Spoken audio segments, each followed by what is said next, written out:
చూస్ country delight, live better. ఇప్పుడే country delight app ని download చేసుకోండి.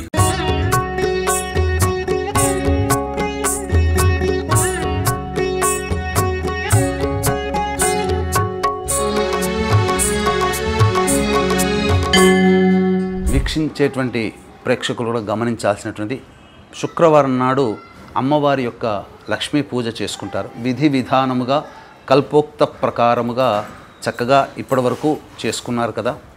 అంటే ఈ చేసేటువంటి పూజలలో మీకు దొరికేటువంటి పుస్తకాలలో ఏదైతే ఈ వరలక్ష్మి వ్రతకల్పం అనే పుస్తకం దొరుకుతుందో ఆ దొరికే పుస్తకాల్లో ఎక్కడ కూడా గణపతి పూజ ప్రధానంగా ఉండదు.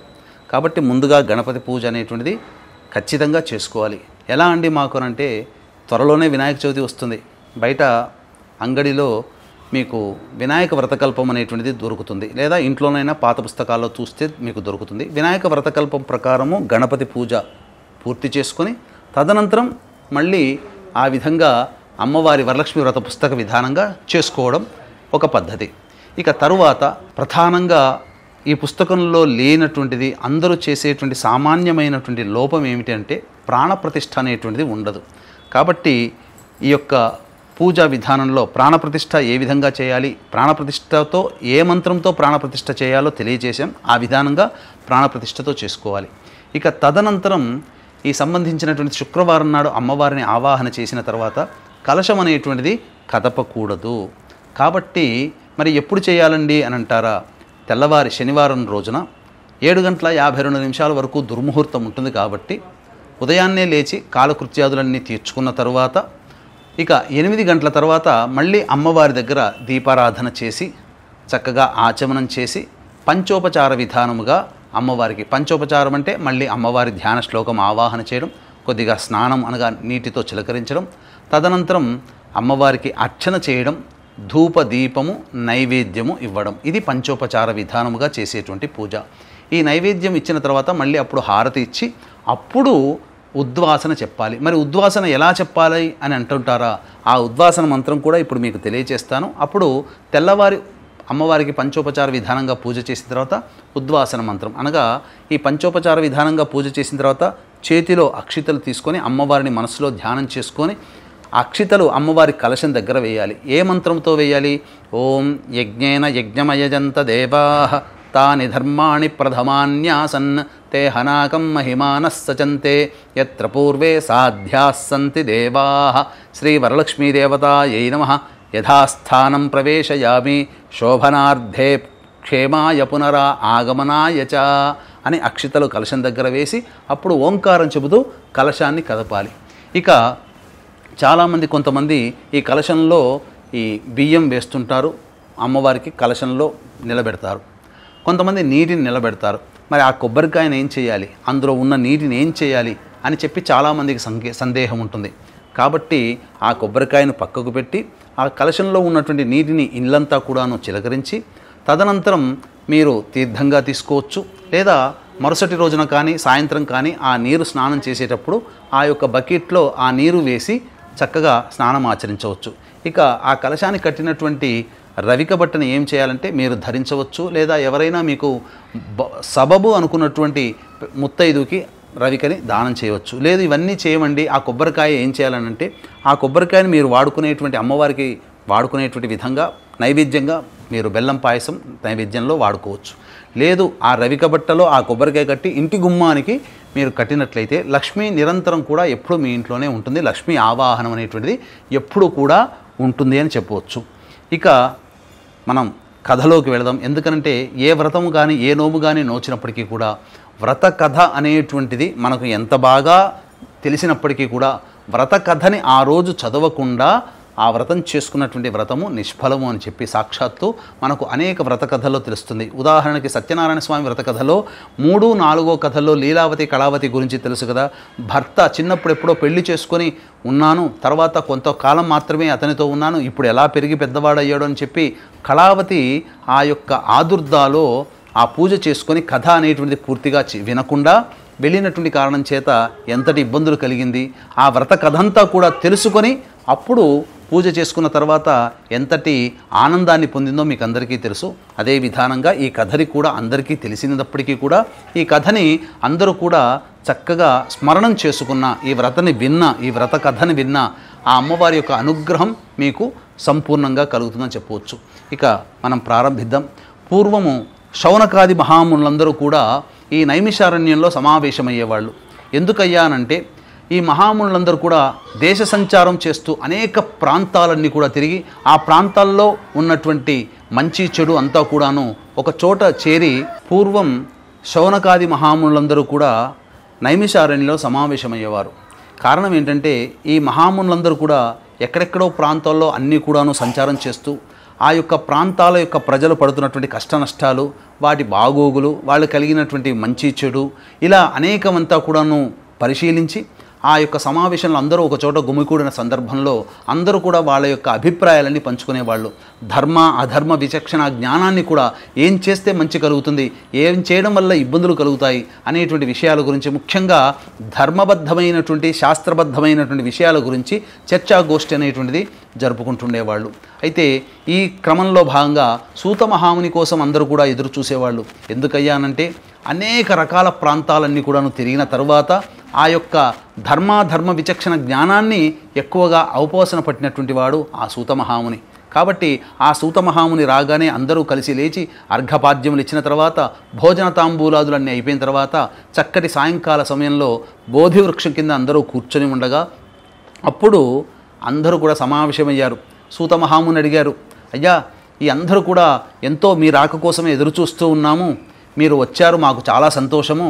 కాబట్టి ఈ మానవ ప్రజలందరూ కూడా ఎంతో రకాలుగా ఇబ్బందులు పడుతున్నారు. ఈ యొక్క కలియుగం రాబోతున్నటువంటిదంతా కూడాను కలియుగం. ఈ కలియుగంలో గత యుగంలో లాగా చక్కగా ఆనందంగా గడిపే క్షణాల కంటే కూడా ఎప్పుడూ కూడా పుట్టిన దగ్గర నుంచి మరణించేంత వరకు కూడా అనేక రకాల సమస్యలు, పుట్టిన దగ్గర నుంచి అనారోగ్య సమస్యలు, విద్యలు ఉండకపోవడము, పిల్లలు పెరిగి పెద్దగా కాకపోవడము, తల్లిదండ్రులకి కంటగా ఉండుండడము, అలాగే సమాజంలో సంఘ విద్రోహకర శక్తులతో చేతులు కలిపి సంపూర్ణముగా భ్రష్టుత్వం పట్టిపోవడము, అలాగే ఎంత వయసు వచ్చినప్పటికీ కూడా పెళ్ళిళ్ళు కాకపోవడము, ఒకవేళ పెళ్ళిళ్ళైనా దాంపత్యం చక్కగా ఉండకపోవడము, అన్నీ అనుకూలంగా ఉండి దాంపత్యం బాగున్న సంతానాన్ని పొందలేకపోవడము, అన్ని రకాలుగా ఉన్నప్పటికీ కూడా గొప్పగా బతికిన వాళ్ళు కాస్త వీరు భిక్షాధికారులుగా అయిపోతూ ఉంటుంటారు. అంతేకాకుండా వయసు పెరుగుతున్న కొద్దీ అనారోగ్య లక్షణాలన్నీ కూడాను పెరిగిపోతూ అనేక రకాల ఇబ్బందులు పడుతూ కోరిన కోరికలు తీరకుండా ఉండి అనేక విధాలుగా ఇబ్బందులు పడుతూ ఉంటుంటారు. అటువంటి వారి యొక్క స్థితిని బాగుపరిచి వారికి మంచి జరగాలి అనేటువంటి ఉద్దేశంతో ఏమైనా వ్రతముందా మహానుభావ చెప్పు అని చెప్పగా, అంతటా శౌనకాది మహాములందరినీ చూసినటువంటి ఆ సూత మహాముని, ఓ ఈ మునీశ్వరులారా, సాటి మానవులపైన మీకున్నటువంటి జాలి దయ చాలా గొప్పగా మెచ్చుకోదగినటువంటిది. దీనికి సంబంధించినటువంటిది ఒక వృత్తాంతం ఉంది.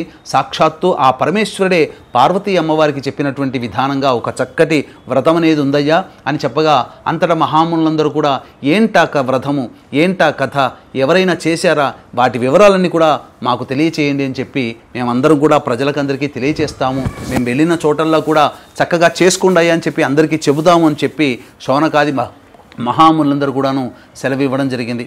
అంతటా సూత మహాముని ఈ విధంగా చెప్పాడు. పూర్వము చక్కగా ఆ కైలాస పర్వతం మీద ఎంతో గొప్పగా ఆనంద తాండవ నృత్యము చేసినటువంటి పార్వతీ పరమేశ్వరులు చక్కగా ప్రదోషకాల సమయంలో సుఖాసీనులై ఉండగా భర్త యొక్క ప్రేమ అనురాగాన్ని పొందుతున్నటువంటి వేళ ఆ పార్వతీదేవి చక్కగా పరమేశ్వరుని సమీపించి, ఓ మహాదేవ, చక్కగా ఎంతో ఆనందంగా కనబడుతున్నారు ఈరోజు, ఒక చిన్న ప్రశ్న అడుగుతాను, నాకు ఆ యొక్క ప్రశ్నకి సమాధానం చెబుతారనగా, అడుగుదేవి అని చెప్పి పరమేశ్వరుడు అనగా, మనం దేవతలం, ఆకలి దప్పికలు అంటూ ఉండవు, అన్ని రకాలుగా సౌఖ్యంగా ఉంటాము, చక్కగా సుఖభోగాలు అనుభవిస్తూ ఉంటుంటాము. కానీ మన బిడ్డలే కదా భూలోకంలో జన్మించినటువంటి వాళ్ళు, ఈ కలియుగంలో అనేక విధాలుగా ఇబ్బందులు పడుతూ ఉన్నారు. కాబట్టి ఆ యొక్క మానవులకి ఉద్ధరించేటువంటి వ్రతం ఏదైనా ఉందా అని చెప్పి అడగగా, ఎందుకు అమ్మ, ఏ విధంగా అడుగుతున్నావు, కారణం ఏంటి అనగా, నేను భూలోకంలో భవిష్యత్తుని ఊహించుకొని ఆలోచిస్తుంటే రాబో కలియుగంలో అనేక రకాలైనటువంటి దుఃఖాలకి, కష్టాలకి, నష్టాలకి లోనైనటువంటి ప్రజల్ని చూసి భరించలేకపోతున్నాను, ఒక తల్లిగా నేను భరించలేకపోతున్నాను అనగా, ఆ పరమేశ్వరుడు నీ యొక్క మాతృ హృదయాన్ని చూసి చాలా సంతోషిస్తున్నాను, సాక్షాత్తు ఆ పార్వతీ అమ్మవారి యొక్క మనసులో ఉన్నటువంటి ఆలోచనని గమనించినటువంటి ఆ పరమేశ్వరుడు ఈ విధంగా సెలవిచ్చాడు. పార్వతీ అమ్మవారి యొక్క మాతృ హృదయాన్ని చూసి పులకించినటువంటి ఆ పరమేశ్వరుడు, ఓ పార్వతి, చక్కగా మానవుల అందరినీ కూడా ఉద్ధరించేటువంటి వ్రతం ఉంది, అదే వరలక్ష్మీ వ్రతము. ఈ వరలక్ష్మీ వ్రతాన్ని ఎవరైతే ఆచరిస్తారో వారికందరికీ కూడా ఈ ఇహలోకంలో పరము, అలాగే పరలోకంలో సుఖభోగాలు, ఇహలోకంలో సౌఖ్యములు, అన్ని విధాలుగా ఆనందదాయకంగా జీవితాన్ని గడుపుతారు. అనగా ఏంటా వ్రతము, ఎలా చేయాలి, ఎప్పుడు చేయాలి, ఎవరైనా ఈ యొక్క వ్రతాన్ని ఆచరించారా అని చెప్పి పార్వతీదేవి కుతూహలముగా సందేహాలతో అడిగింది. అంతటా పరమేశ్వరుడు ఒక చిరునవ్వు నవ్వి, దేవి, శ్రావణ మాసం అంటే నాకు చాలా ఎంతో ఇష్టమని నీకు తెలుసు కదా. ఇదే శ్రావణ మాసంలో పౌర్ణమి ముందు వచ్చేటువంటి శుక్రవారం రోజున లక్ష్మీ ఆరాధన ఎవరైతే చేస్తారో వారికందరికీ కూడా మనోవాంఛ అనేటువంటిది కలుగుతుంది. కాబట్టి ఈ వ్రతాన్ని ఎవరు ఆచరించారు అని చెప్పి వ్రత కథం యొక్క అంతా కూడాను తెలియచేయడం జరిగింది. పూర్వము మగధ దేశంలో కుండిన నగరం అనేటువంటి నగరంలో చారుమతి అనేటువంటి బ్రాహ్మణ స్త్రీ ఉండేది. చిన్నప్పుడే చక్కగా ధర్మ ప్రకారము నడుచుకుంటూ ఉండి పెరిగి పెద్దయిన తర్వాత చక్కటి కుటుంబంలో కోడలిగా వెళ్ళింది.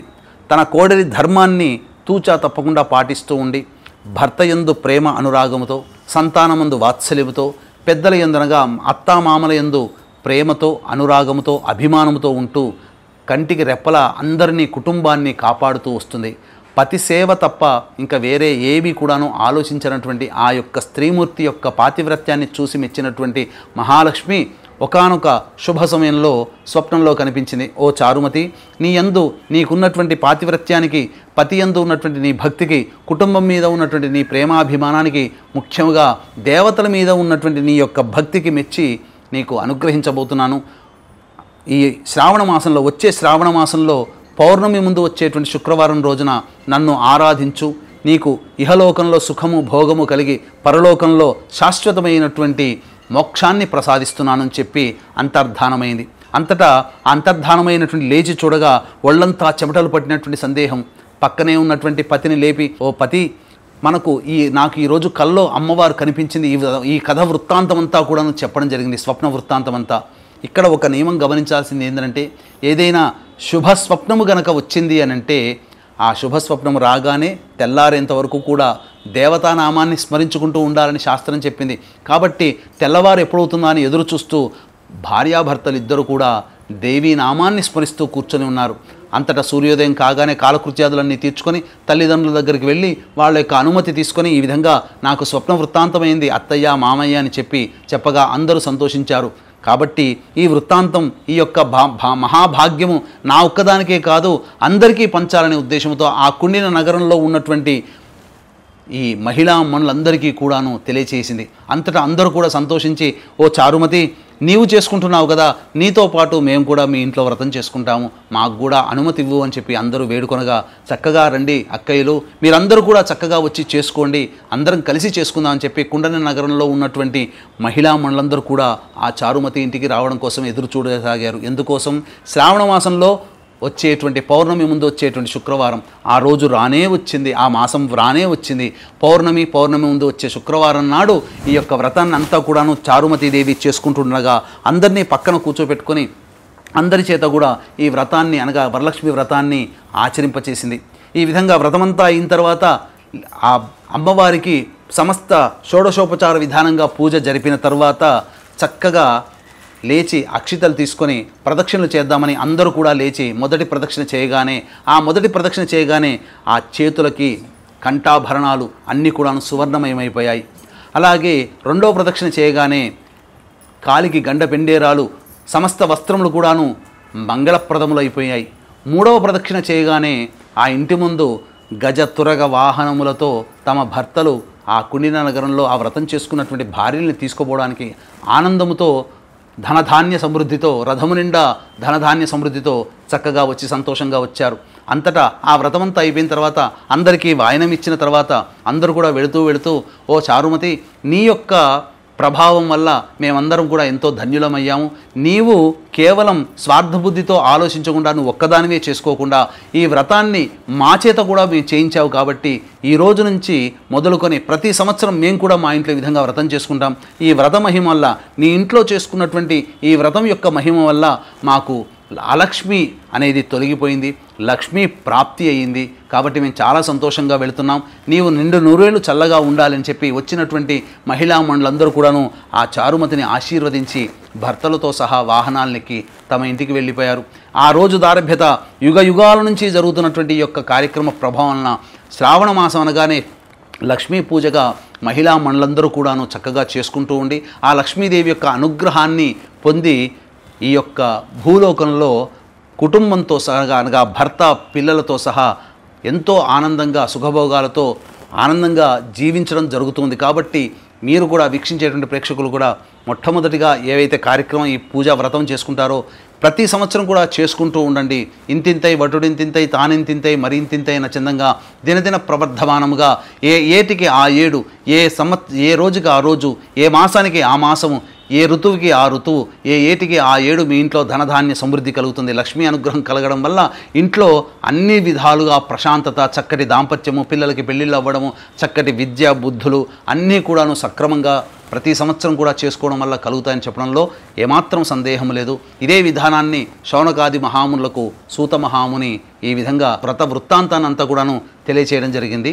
ఇది స్కాంద పురాణే వరలక్ష్మీ వ్రత కథ సమాప్తః. సుమన్ టీవీలో మీ పర్సనల్ అండ్ బిజినెస్ ప్రమోషన్స్ కోసం కింది నెంబర్కి కాంటాక్ట్ చేయండి.